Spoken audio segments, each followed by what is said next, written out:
surprend toujours, c'est la différence dans le village entre l'accueil, quand on arrivait, et le départ. Je ne sais pas si vous vous souvenez de ça, mais la méfiance des gens quand on est arrivé, le rideau qui se levait. Le rideau qui se lève. Ouais. Et tout doucement, l'évolution. Alors, déjà, le montage du théâtre, c'était. Voilà, on y regardait encore derrière les rideaux. Et les premiers spectacles joués, la confiance qui venait. Alors, la confiance chez les comédiens, parce qu'on s'intégrait aussi dans le village, on sentait qu'on s'intégrait. On voyait la réaction des gens. Et la fin, quand on partait. Un peu le pincement au cœur, nous, de partir. Et les gens qui nous voyaient partir, le public. Pas partout, mais il y a des endroits où c'était très folklorique. Moi, je me souviens notamment de notre départ de Duison. Le maire et quelques-uns de ses adjoints nous ont rendus, au cours de la dernière représentation, ils sont montés sur la scène, ils nous ont rendu un hommage à travers les paroles. Ils ont créé une espèce de poésie qu'ils ont mis sur une musique de l'époque. Et je me souviens, Blanche, la directrice, a reçu un énorme bouquet de fleurs. Et je me souviens, dans le courant de cette chanson, je ne me souviens pas de tout le texte, je me souviens, pour remercier le théâtre Créteur-Cavalier, il faudrait des fleurs, des bouquets. Et à ce moment-là, les personnes des 2 premiers rangs en face de nous se sont levées et nous ont jeté des mini bouquets de fleurs. C'était un moment d'intense émotion, de joie, c'était quelque chose de très très particulier. Je me souviens que ma mère pleurait comme une madeleine, et ça fait partie des très très bons souvenirs. Quand tu me regardais, moi je vais voir ça, là. Ouais. Quoi? Ah ouais. Oh là. Alors ça, Ouais. là tu as tout, quoi. Les expressions, Les personnages, Ouais. étonnants. Hein. Ah, regarde, j'adore sur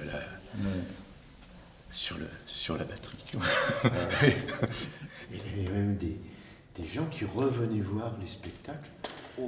Deuxième ou troisième ou quatrième pays jusqu'à ce qu'on s'éloigne. Exact. Oui. Il y avait des passionnés qui étaient... Enfin, il est vrai que lorsqu'on arrivait dans un pays, déjà, il y avait le démontage qui demandait. On arrivait avec les caravanes, on s'installait et la défiance. Ouais. Beau travail. Hein. Ouais. Et là, on est dans le monde qu'on a connu. Eh oui. La place de l'église. La place de l'église, le théâtre démontable, les caravanes. Tu avais aussi l'hostilité du clergé. Ah oui. Et Dans des certaines théâtres communes. amateurs, enfin des Et des troupes théâtres amateurs, amateurs. Et du cinéma locales. local. Cinéma, on arrivait à s'en arranger avec le cinéma Oui. quand même. C'était moins dur qu'avec les troupes Alors, d'amateurs. pour se mettre dans la poche le clergé, il fallait qu'on aille au catéchisme. Ou moi, en tant qu'enfant, au catéchisme. À la messe. Généralement à la messe, oui. Et puis, lorsqu'on donnait la passion, la quête, aller pour les bonnes œuvres. Et donc, et on jouait aussi, nous, notre rôle. C'était un Mais c'est combat. vrai qu'en arrivant dans un pays, il y avait un challenge. Ah oui. Il fallait arriver à se faire accepter, se faire apprécier, en fin de compte. Et ça ne demandait pas trop longtemps dans la plupart des temps. Puis on avait l'habitude quelque part tout de même. C'était un... Oui. Mais Mais on était- savait qu'on allait vers un challenge dès qu'on était dans une nouvelle commune, hein, Il c'est évident. fallait être presque plus royaliste que le roi, c'est-à-dire que la règle d'or des parents aux enfants, c'était politesse, respect, Ah, ça, oui. etc.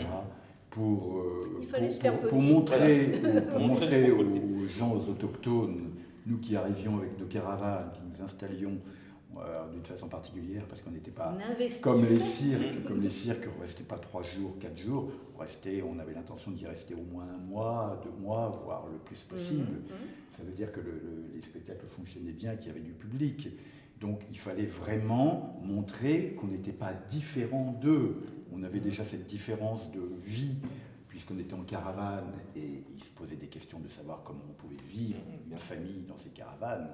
Il fallait montrer quand même aux enfants, aux commerçants, et à tout le monde que l'on était comme eux. Place de l'église, Place de l'église. la baraque, Ouais. disposition des caravanes qu'on Ouais. retrouve un Ouais, peu partout. tout à fait, oui. Ouais. Ouais. Le côté paisible du village.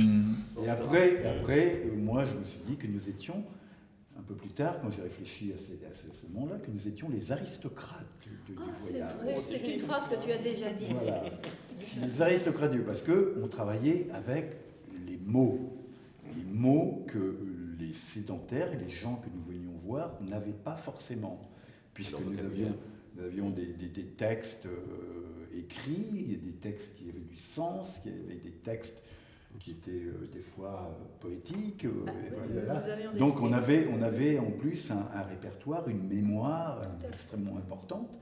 Donc on apportait, il fallait montrer patte blanche, et en même temps on avait cette aura quand même de l'artiste. Mais avant, il fallait montrer que nous étions comme eux. Tout à fait. S'intégrer au mieux. Absolument, Pendant les pour 2 s'intégrer mois. au mieux. Voilà. Et d'ailleurs, à ce sujet, il était demandé à chaque artiste, je ne sais pas si c'est pareil, les premiers jours, d'aller chez chaque commerçant. Ah, mais bien sûr.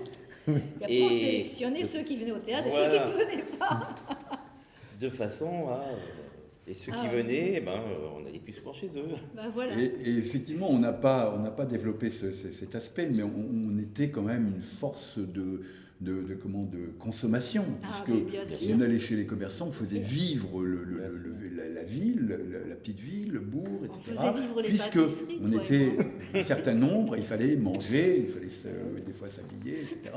Donc on avait, non seulement c'était un échange, on dépensait, mais En retour, on voulait aussi. et on venait nous voir pour nous faire vivre. Voilà. Irréprochable. Fallait être irréprochable Voilà. pour se faire accepter. Mieux que mieux.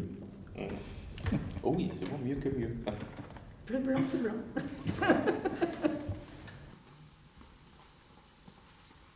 Ah, c'est vieux, ça, c'est la film des enfants. C'est vrai. T'as joué dans Les Deux Gosses, toi Oui, c'est... Fanfan ou Claudinet Claudinet. Ah oui, d'accord. Mon frère jouait Fanfan. D'accord. Et moi, j'ai joué Fanfan avec ma sœur Maud qui est là-bas dans le coin.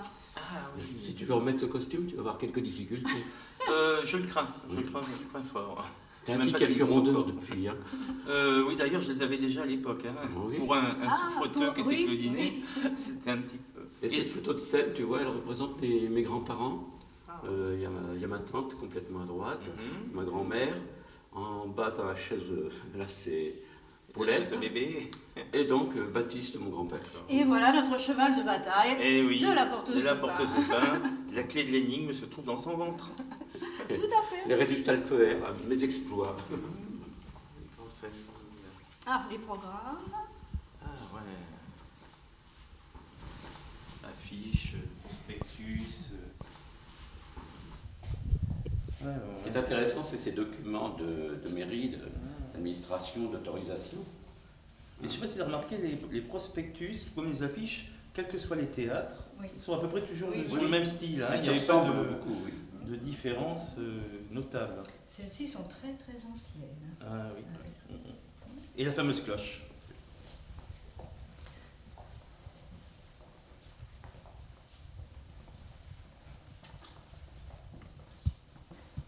Alors moi, je me suis réalisée autrement. Nous nous sommes sédentarisés. Nous avons, Christian et moi, trouvé du travail. C'est une époque où, heureusement, on pouvait encore en trouver. Mais moi, j'avais, depuis longtemps, envie d'avoir un second enfant. La façon dont nous travaillions à l'époque, nous étions, comme je l'ai dit tout à l'heure, 4 personnages pour en interpréter 8 dans les scolaires. Je ne pouvais guère me permettre d'être enceinte à ce moment-là. Et c'est vrai que maintenant, j'ai la joie d'avoir un grand garçon de 41 ans, maintenant. Et puis un plus vieux, évidemment, qui compte aussi beaucoup pour moi. Pour moi, c'était complètement différent. Moi, j'avais 10 ans. Donc, c'était comme ça. C'était plus dur pour mes parents, surtout pour mon père, qui est né là-dedans, qui a vécu, qui ne savait faire que ça. Mais comme tu le disais, à cette époque-là, on trouvait plus facilement du travail. Moi, de toute façon, ils avaient prévu que s'ils avaient continué, nous, on devait se sédentariser avec ma grand-mère pour aller au collège, parce que ma mère tenait à ce qu'on fasse les études. Si c'est avéré qu'ils ont arrêté, on l'a pris comme ça. Moi, ça ne m'a pas plus traumatisé. D'autant qu'après, ils ont continué, eux, à aller donner des cachets à Bordeaux. Moi, je ne me sens pas non plus traumatisée, non, sincèrement, non. C'est certain, pour moi, avoir vécu la vie que nous avons vécue avant, c'est une richesse à laquelle je tiens énormément. Mais moi, je n'ai pas été malheureuse dans ma vie. J'ai eu la chance de faire un mariage d'amour, d'avoir 2 enfants avec lesquels tout va très bien. Donc, moi, je ne vais pas me plaindre de ça. Alors, après le théâtre ambulant, tu parlais de sédentarité, mais moi, je suis devenu sédentaire.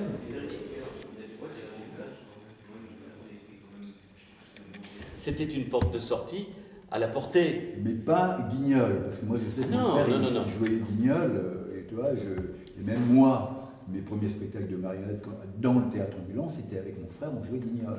On a des anecdotes assez cuisantes d'ailleurs sur la façon de faire les choses. Mais ils ont pris les marionnettes, mais ils se sont dit, ben voilà, c'est du spectacle. Ça coulait de source, quoi. Voilà, et ils en ont très bien vécu. Bien Donc sûr. c'était un bon travail. Mais s'il n'y avait eu que... Mais il y en a plein. Il y en a plein. Des parents, plein, je ne sais pas, en tous les cas. Ah, si. Plein, je ne sais pas. Il y avait, à travailler en scolaire, il y avait beaucoup de monde, ouais, les beaucoup anciens de du monde théâtre ambulant. et beaucoup d'anciens du théâtre ambulant. Il y avait mes parents, il y avait tes parents, il y avait Caron. Il y a d'autres comme ça que j'ai croisés. Les deux Germain. Gérard de Germain faisait des marionnettes. Annick de Germain faisait des marionnettes. Tu vois, il y a des gens, voilà 5. Et chez Gartner-Valmont, n'ont pas fait des marionnettes. Ils ont continué sur une forme de tournée après. Mais c'est une sorte de continuité presque logique où tu continues à avoir ta troupe virtuelle de personnages. Oui, sans avoir les charges. Et là, il n'y a pas de syndicat, etc. Les marionnettes sont normales, elles ne bougent plus, c'est bon. Et même les sautes de caractère des Et ça ne t'empêche pas de créer, d'inventer, de raconter des histoires, de rencontrer le public et de vivre correctement et de continuer ta vie dans le spectacle. Alors que tu vois, moi quand ils m'ont arrêté, ils ont continué à aller jouer, continué à donner des petits spectacles comme ça de temps en temps parce qu'on était sollicités avec mes parents, donc on faisait sans famille, il y avait les cousins, les cousines. Et puis mes parents ont continué à aller jouer au cachet à Bordeaux. Ah oui. Il y avait un théâtre Molière à Bordeaux, et c'est mon frère d'ailleurs qui avait inauguré dans Mon père avait raison. Il fallait un enfant, donc, et il y a eu pendant presque 10 ans, ils ont été joués à Bordeaux. Puis après, on a été sollicités par le 3e âge, on a animé la kermesse du 3e âge, on a remonté des pièces, comme ça, avec, moi je grandissais, j'avais 18 ans, et puis un jour, ça a été obligé de s'arrêter parce que.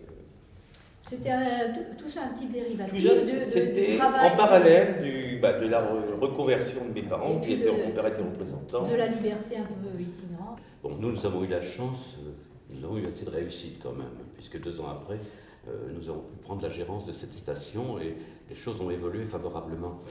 Mais c'est quand même malgré tout un pincement, ça restait.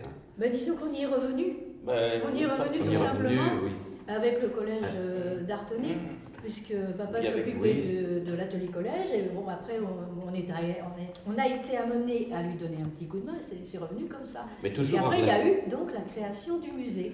Et puis, une deuxième chose qui n'existe pas du tout, mais qui sera inventée, c'est le pont entre le passé, l'ancien, etc., et l'actualité, c'est-à-dire notre vie actuelle. On est parlé où je veux dire, il devrait y avoir qu'est-ce que ce théâtre a pu peut-être apporter et qu'est-ce qu'il en reste. Je parlais de troupes de théâtre de rue connus comme Hannibal et ses éléphants, qui se sont inventés une famille de théâtre ambulant, comme Buratini, qui s'est inventé une famille de théâtre ambulant, qui sont là maintenant et qui créent des spectacles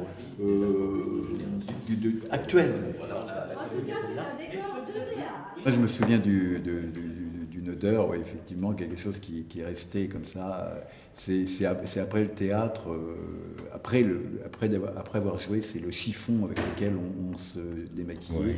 le chiffon à grime, qu'on ne changeait pas à chaque fois, quoi, qui était rempli plein de fond de teint. fond de D'huile et de teint, fond de teint. qui Et était de rempli de fond graisse. de teint et qui un peu, au fur et à mesure du temps, avait Ça sentait un peu le rance. un peu le On les rance, lavait de ouais, temps en comme ça. temps. On les lavait de temps en temps, mais moi j'aimais bien cette odeur. Mais la provenance- C'était l'accumulation des rôles qui restaient sur ce tissu, tu vois, entre le comique, le tragique, le dramatique. Et cette odeur, c'était mon doudou. Alors moi, c'est une odeur de poudre de riz, tout simplement. Ah, oui. Ah, moi, j'en aurais plusieurs. La première, c'est, pour en revenir au crime, c'est quand mon père se collait les moustaches avec du vernis, l'odeur du vernis, Oui. Oui, qui ne devait pas être très très sain. Et l'autre, alors, parce que quand j'étais gamin, j'aimais bien me réfugier dans la costumière. Je rentrais dans les penderies entre les robes, et cette odeur de tissu et de naphtaline, ça m'est resté. Non, moi, une odeur, je dirais l'odeur du feu de Bengale. Ça me rappelle le petit Jacques, la scène de l'hallucination, quand on voit la guillotine derrière, ce rouge, et cette odeur qui prend un peu à la gorge. Et ça, c'est un souvenir assez fort. Eh bien, vous m'avez retiré toutes mes odeurs. Parce que j'avais l'odeur du vernis, du feu de Bengale et du chiffon à griffe. Ah, le J'ai dernier. plus rien à dire. Je me souviens d'un bruit.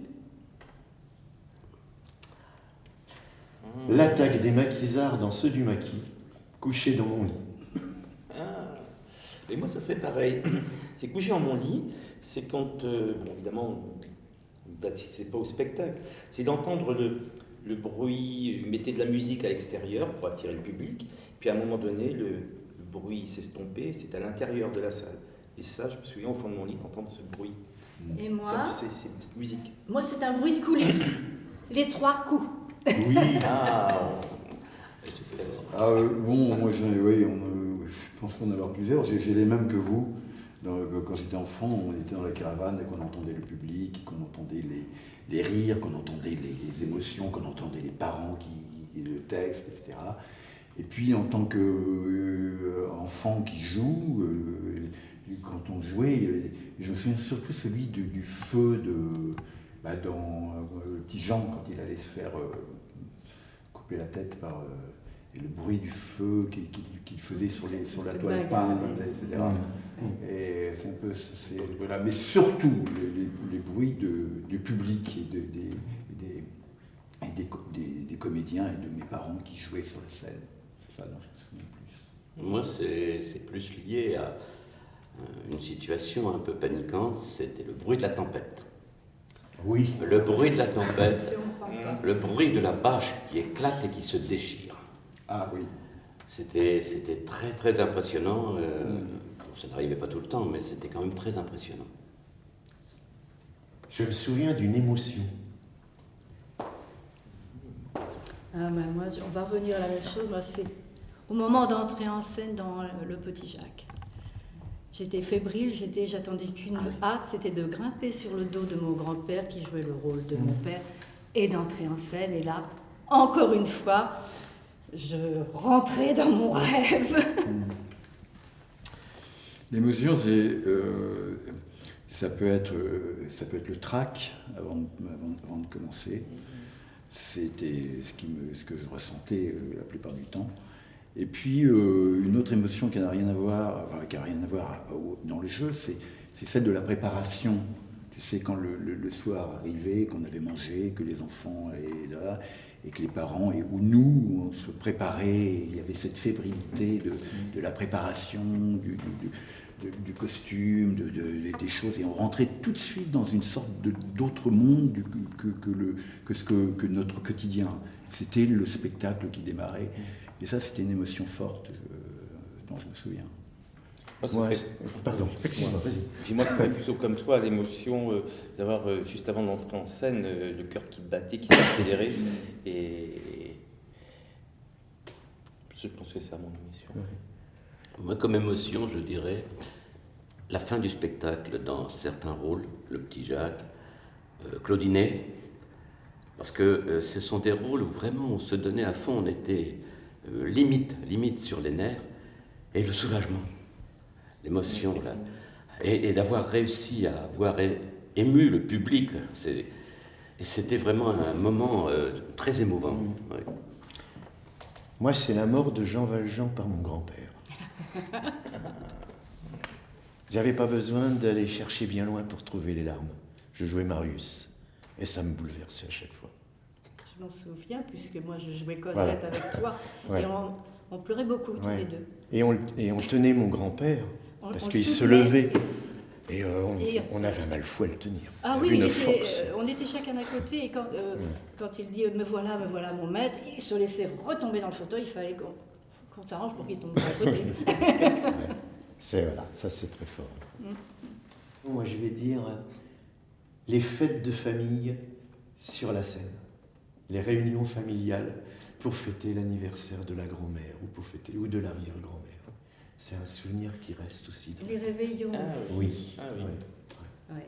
Sur la scène. Sur la scène. Souvent rideau fermé parce qu'il n'est pas chaud.